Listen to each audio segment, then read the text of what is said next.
Hello everybody and all aboard again to Chef's Choice. It's time to talk about the second semi-final of the Eurovision Song Contest in Lisbon. As I've already said in my video about semi-final 1, everything can and probably will change as soon as the rehearsals have started, but we have enough information by now to make a first prediction of what might happen. If you'd like to see how my predictions change and what else I have to say about the contest, please subscribe to my channel, and if you'd like to see all my reviews of the songs so far, you find them in a playlist up here.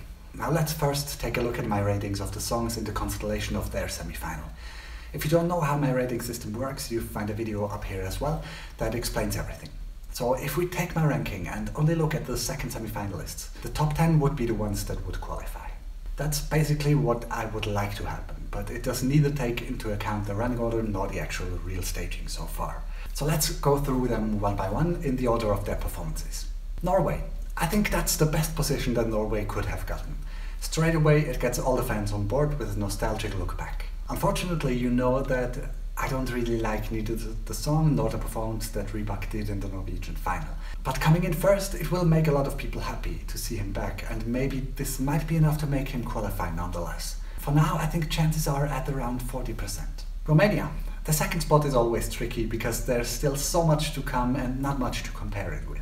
And since Romania's song doesn't have much to go with anyway, I can't imagine that the juries or the audience at home will notice this enough to vote for it. So I think the chances of disqualifying are only at 20%. Serbia. To be honest, this song has completely faded from my memory since it was released, because it's completely overshadowed by all the others. We haven't heard anything of it since the national final. They only made a playback performance on Serbian TV after. I think the song itself is really interesting, and with the right performance might even be able to get some votes, but they have to make it look a lot more sophisticated and expensive. So I hope they invest more in staging for Lisbon and work on the stage presence of the singers. At this point I only see around 30% chance that it qualifies. San Marino. I'm still in shock about San Marino's choice in their national selection. There's no chance that either the juries or the audience will vote for it. It feels cheaply produced, the lyrics are uninspired, the singers are bland. I'm sorry if I'm being too harsh, but I would be surprised if this doesn't land on the bottom of the semi. Chances to qualify are at 5%. Denmark. Finally something that I'm excited to see after Norway's opening. Because of the fairly weak performances before, this will feel even better than it is. I think they will use the stage well, they will come with a polished concept and execute it professionally, so surely this needs to qualify. How high it gets in the final is hard to say though, but chances for qualification should be at 80%. Russia. After Denmark's dark and mystic show, Russia will come in bright and light and lifts the mood.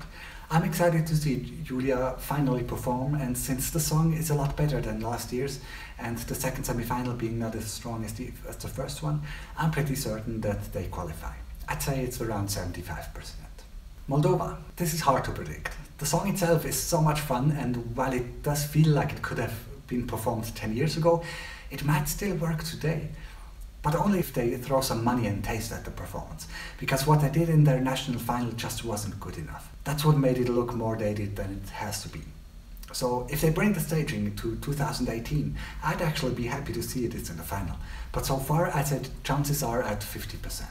The Netherlands. This is actually the song that I cannot say anything about, because I would personally never vote for this because I don't usually listen to this kind of music. To me it sounds like every other country rock song, and I almost can't imagine that there has never been a song out there that doesn't sound exactly the same. But having said that, it will clearly stand out from the rest, and since the rock fans don't have much options to choose from, they might go for this.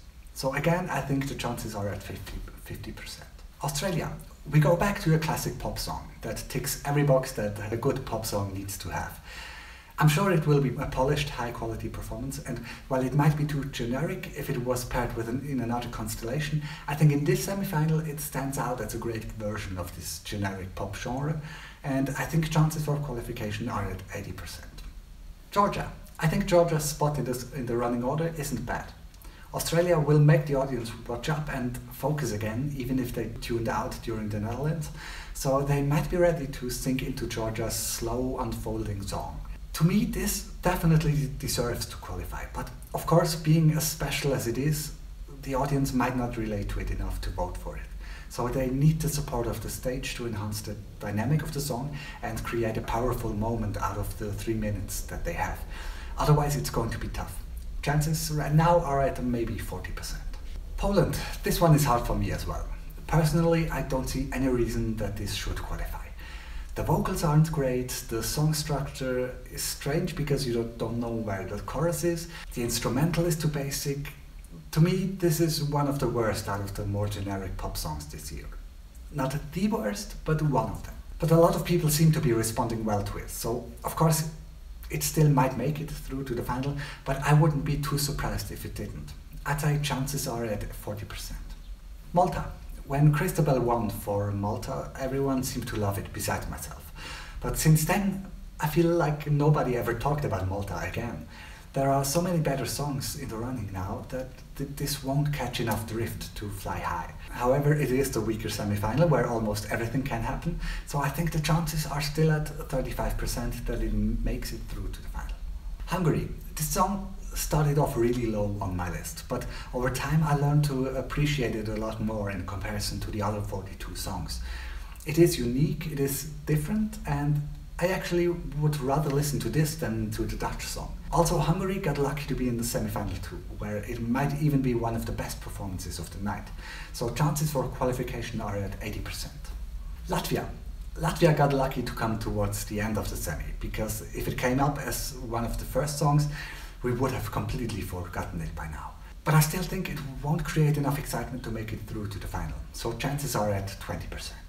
Sweden. This will be by far the most expensive looking performance of the night. You might like Sweden's high polished, super glossy way or not, but this will stand out for its perfect execution. I would still love for Sweden to change up their performances between the Melodifestivalen and the contest, just to give us something new to see. But especially for the first time viewers, this will be surprising and refreshing. So qualification chances are at 100%. Montenegro. They will suffer from coming directly after Sweden. They do have a beautiful song, but the change of pace will be too harsh. I think Vanya deserves to qualify, but I don't think it's going to happen. So I think chances are at 25%. Slovenia.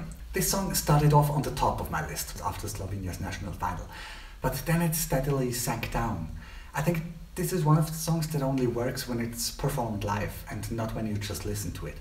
But I still think it has the potential to explode on stage, just like Poligenova did for Bulgaria in 2016. So everything can happen, and I hope that it does qualify, but it might go either way.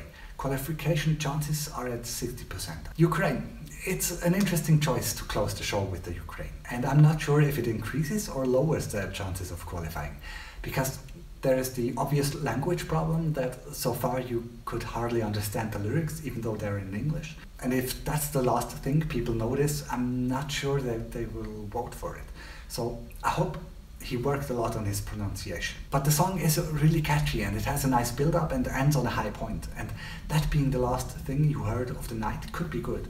So chances are at 65%. So let's look at my chart again. That's what my ranking said, where in theory the first 10 songs should qualify. But of course that's not going to happen. Here's what I think is more realistic at this point. I think the countries with the best chances of qualification are Australia, Denmark, Hungary, Moldova, the Netherlands, Norway, Russia, Slovenia, Sweden and the Ukraine. But of course this might change drastically after the rehearsals, so a lot can still happen. But what do you think? How has the running order influenced your predictions of what might happen?